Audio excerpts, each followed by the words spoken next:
смятал, че децата играят сега. Какво работите? Освен това, да. Аз на времето съм тренирал. Не бе, ма него футбола. Кажи ми иначе какво работиш? Така. И аз мисля, че знам кое е насочено движение на електроника. Ама като ми дойде време, къщи като ми изгоди даже и най-малкото падна. Не тръгвам.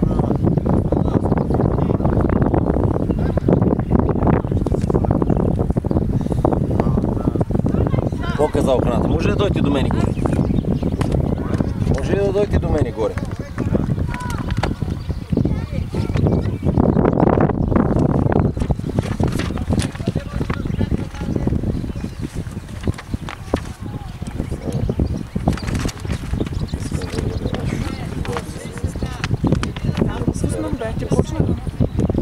Мислих, че имам списък с коя клуб съм викал. Добре. Шефе! Списъка беше при него. Има ли го при него списък? Миналия път имаше списък. Не, защото всеки път са. Отвори молица, 3-та и 4-та съблекалня. Ето виж каква молба ти отправям от тука. Виж сега, бе, не съм ти заповядал, бе. Много си суетен, бе. Само исках да ти ангажирам вниманието. Моля те, отвори 3-та и 4-та, защото снимам. Горе-долу е същата ситуация, разбирате ли? Аз работя директор на Виж, той ми казва... Той днеска е ставал на филма. Ма както иска да стане, бе, човек. Това е ненормална работа, бе. Как да му ангажирам вниманието от тук по друг начин, освен да му свирна? Трябва да слезна. Моля? Виж сега. Първи тим няма значение кой ще е 3-та, кой ще е 4-та. Ползвате съблекалните, просто не оставите багаж. Това е както е било реда от предния път.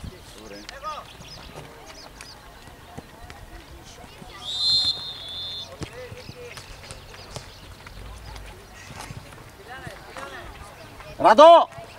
Радо! Отиди, моля те са до офиса. Отиди, моля те до офиса и вземи един лист. Има напечатано в колко ще се излиза един отбор, в колко влиза другия. Без да тичаш, просто те моля.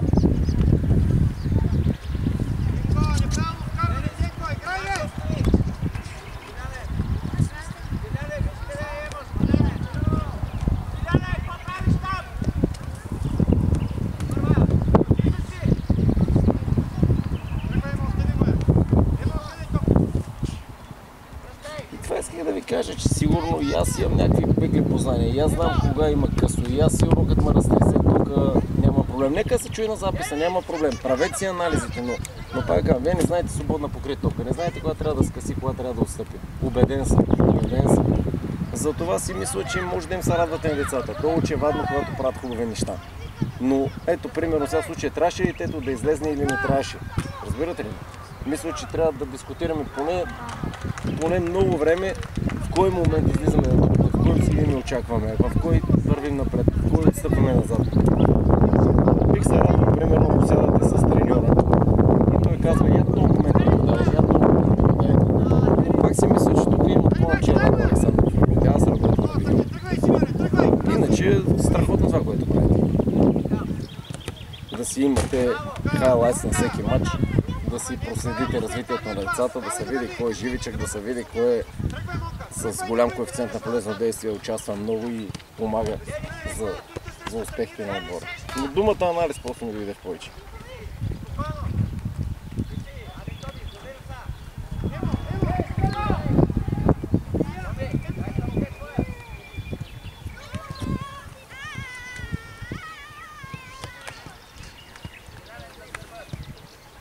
Тук наистина ли го боли това дете там или така стана само? Я питай какво му е. Сигурен ли си? Какво? Не бе, всичко е наред, бе, човек, бе. Аз просто да си кажа, защото няма сам аз, ако не си кажа, разбираш ли? Просто викаш ме ти вкъщи и аз почвам ти държа речи, абе погледни този бушон, какво ми бараш бойлера, момче, мене толкова от тук до тук не ми идва. И казвам ти, ще ми лепнеш един шамар и ще ме приключиш на секундата. Даже мисля, че няма и толкова да ме изчакаш.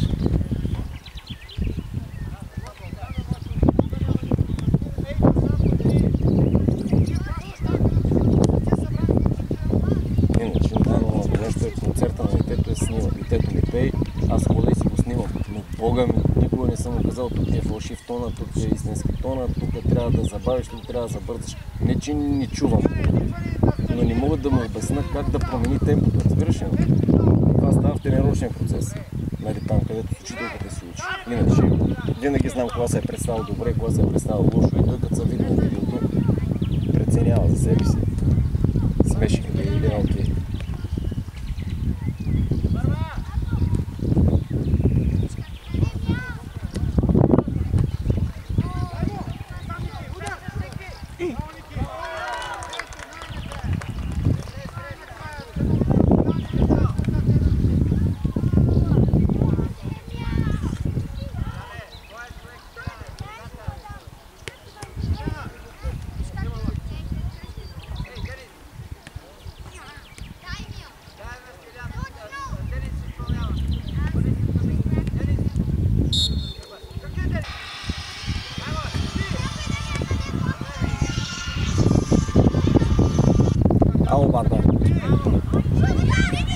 Ми, като застанеш, според мен всичките са,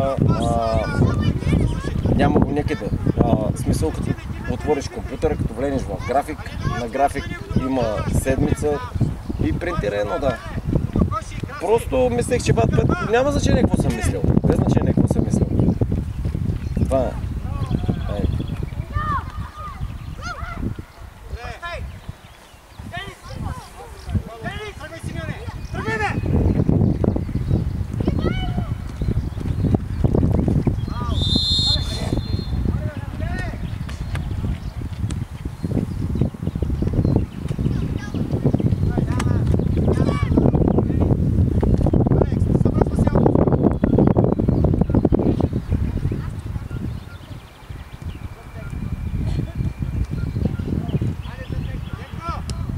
Тебе още има 30 треска за бетон. Не мога да се върна в матча, не мога да се върна защото го знам сега, тук ще има да разказва едни приказки, ония селяк отгоре, крещи ми, вика ми. Аз просто исках да... Всякът се замисля, не е правилно да му свира. Ало, Ради, принтирай молица, две вземи едно тиксо има вътре до принтера има тикса ново. Разбираш ли? Да мога да залепим едно на машината за кафе. Разбираш ли, че не ми се занимава с това тук.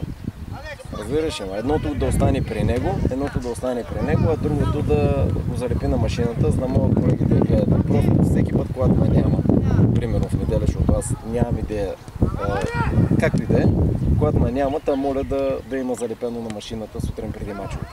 Това е. Окей, ако се сетиш. Добре, давай, бърци, чао.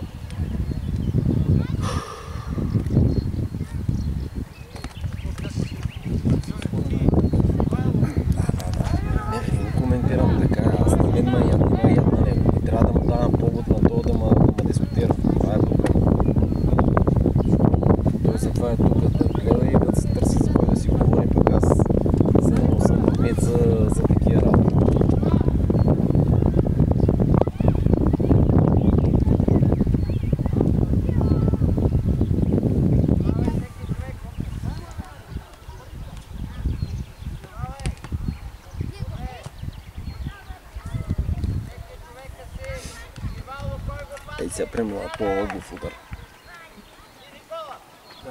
Ако хлапето, което беше играло, беше отишло от друга страна, ще да има развитие. И затова е, примерно, видеото добро.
Снима го, да. Не, аз я оттам снимах, мислех, че гледната точка ще е по-добра. Възползваме от вашето съдействие следващия път малко да ги Ма подрежате къде? и тези храсти, защото Да. много високи стават и ние не хващаме този ъгъл, къде са храстите, защото не можем да дигнем. Добре. Ще съм сигурен, че ще вземе да ги урежа, защото иначе няма как да се деси. Съвсем сериозно ви го казвам, не мога да Той кажа на следващия някой път, така да... ли? Не, на кой да кажа да го трябва? Нали? Ще ми държат речи от тук до... Тогава ние ще си ги окастрим, няма Не, проблем. аз ще си ги отрежа, не си правя майтап.